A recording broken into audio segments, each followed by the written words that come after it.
کائنات کے اندر اس وحدہ لا شریک کے علاوہ جو ہمیشہ کے لیے ہے بقا اور ہمیشہ کی اسی ذات کے لیے ہے، اور اسی کی وجہ سے اور اسی کے حکم سے کائنات کی ہر چیز موجود ہے، اور جب وہ حکم دیتا ہے اسے واپس بلا لیتا ہے۔ اور خاص طور پر آج کل کے دنوں میں تو میں اکثر یہ کہا کرتا ہوں، حالات بڑے عجیب سے بن گئے ہیں۔ پہلے وقتوں کے اندر بچپن میں تھے، دیکھتے تھے لوگ بیمار پڑ جاتے، کئی کئی دن تک وہ مریض رہتے، اور اس کے بعد انہیں اللہ تعالیٰ یعنی ان مرض کے دنوں کے اندر یہ ایک فطری عادت بھی ہے انسان کی، جب تکلیف ہوتی ہے خدا یاد آتا ہے تو بندہ معافی مانگتا تھا، اللہ سے بار بار التجائیں کرتا تھا۔ آج کل کے دور کے اندر تو عجیب سی کیفیت ہے، آپ دیکھتے ہیں ایک سے دوسرا آدمی، ایک سے تیسرا آدمی وہ اچانک فوت ہو رہا ہے، یعنی ہارٹ کی تکلیف ہو جاتی ہے یا کوئی اور پرابلم بن گئی، تو یعنی توبہ کا موقع بھی نہیں مل رہا۔ دوسرے موٹے لفظ میں بات یہ کہ توبہ کا موقع بھی نہیں مل رہا۔ اس لیے ہمیں ہر وقت یاد رکھنا چاہیے اپنے خدا کو بھولنا نہیں چاہیے، کیونکہ وہی ذات ہے جس کی وجہ سے ہم سب ہیں، اس کو یاد رکھیں اور رسول اللہ صلی اللہ علیہ وسلم کا واسطہ دے کر اس سے التجائیں کرتے رہیں۔ وہ خالق عظیم ہے، وہ مالک عظیم ہے۔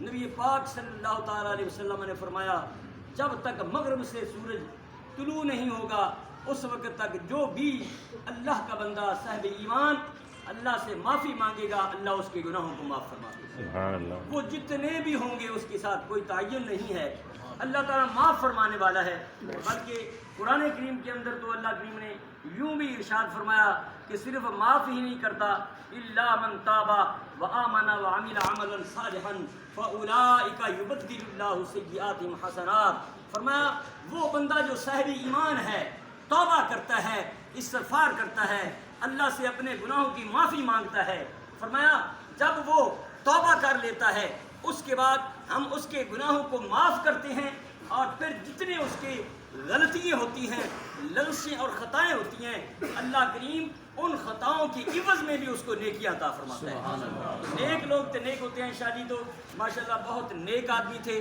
آج تک میں نے کسی سے سنا نہیں ہے۔ ہو سکتا ہے انسانی فطرت ہے، کبھی ایسا ہو سکتا ہے برادری کے اندر کسی دوست بیری کے ساتھ ہو سکتا ہے، مگر میں نے نہیں سنا کسی سے کہ کسی کی دل آزاری کی ہو۔ ہر ایک کے ساتھ محبت کے ساتھ پیش آتے تھے۔ یہ بات آپ بھی جانتے ہیں، سب جو یہاں کے رہنے والے ہیں یہ سب اچھی طرح برادری والے یا احباب جانتے ہیں، کسی کا دل نہیں دکھاتے تھے۔ تو جو اللہ کی مخلوق کا دل نہیں دکھاتا، اللہ کو وہ بندہ بڑا پیارا لگتا ہے۔ تو جاتے ہی کیفیت یہ عجیب ہی کیفیت تھی، مجھے یاد ہے پھر میں بیٹھا رہا تو میرے آنے کے ساتھ بڑی خوشی محسوس کی، اور یہ خاص طور پر ان میں بات شامل تھی کہ وہ علماء کا، نیک لوگوں کا بڑا ہی احترام کرتے تھے، حد سے زیادہ۔ لیٹے ہوئے تھے، بڑی مشکل سے اٹھے اور بیٹھ گئے، میں نے بار بار انہیں ہاتھ سے پکڑ کر کہا نہیں آپ بیٹھے رہیں، بیٹھے رہیں، لیٹے رہیں۔ وہ کہتے ہیں نہیں ایسا نہیں ہو سکتا، ایسا نہیں ہو سکتا۔ شریف پاس موجود ہیں، بھی اور نجم حسین یہ موجود تھے، اور بھی کچھ ڈاکٹر صاحب بھی تھے، اور دو تین آدمی اور بھی تھے۔ تو میں انہیں کہتا رہا، تو یہ ادب و احترام جو ہوتا ہے اس کے ساتھ بھی اللہ نیکی عطا فرماتا ہے، اور اس کے ساتھ ہی بندے کے درجات جو ہے وہ بلند ہوتے ہیں، اس کے ساتھ غلطیاں ختم ہوتی ہیں۔ اور حضور نے یہ فرمایا ہے، نبی محتشم صلی اللہ علیہ وسلم نے فرمایا ہے کہ جو توبہ کرتا ہے، فرمایا اللہ اس کے سارے گناہوں کو معاف کر دیتا ہے۔ التائب من الذنب کمن لا ذنب لہ، فرمایا توبہ کرنے والا ایسے ہو جاتا ہے جیسے اس نے کوئی گناہ نہیں کیا۔ اور میں اس وقت بھی موجود تھا، شاید توبہ کر رہے تھے، بار بار استغفار کر رہے تھے، بار بار اللہ تعالیٰ سے اپنے یہ معافی کے طلبگار تھے۔ اور پھر جب یہ جان کنی کا وقت ہوا تو اس وقت بھی کیفیت یہ تھی کہ زبان پر لا الہ الا اللہ محمد رسول اللہ یہ جاری رہا، اور جب یہ کیفیت ہو تو یقیناً اللہ تعالیٰ اس بندے کو قبول فرما لیتا ہے۔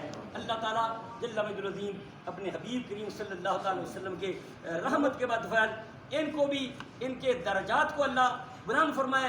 اگر کوئی یہ خدا کے ساتھ معاملہ ہوتا ہے دل کا، اگر کوئی ایسی چیز ہے کہ ان میں کوئی غلطی، کوئی لغزش تھی، ہم سب ان کے لیے استغفار کی دعا کر رہے ہیں، اللہ تعالیٰ ان کو معاف فرمائے اور درجات کو بلند کرے، اور اللہ تعالیٰ ہمیں بھی اپنے محبوب کی رحمت کے بعد ہمیں بھی معاف فرمائے، اور ہمیں بھی صراط مستقیم پر چلنے کی توفیق عطا فرمائے، اپنی اور اپنے حبیب پاک صلی اللہ علیہ وسلم کی کامل محبت ہمارے دل میں عطا فرمائے۔ آمین ثم آمین۔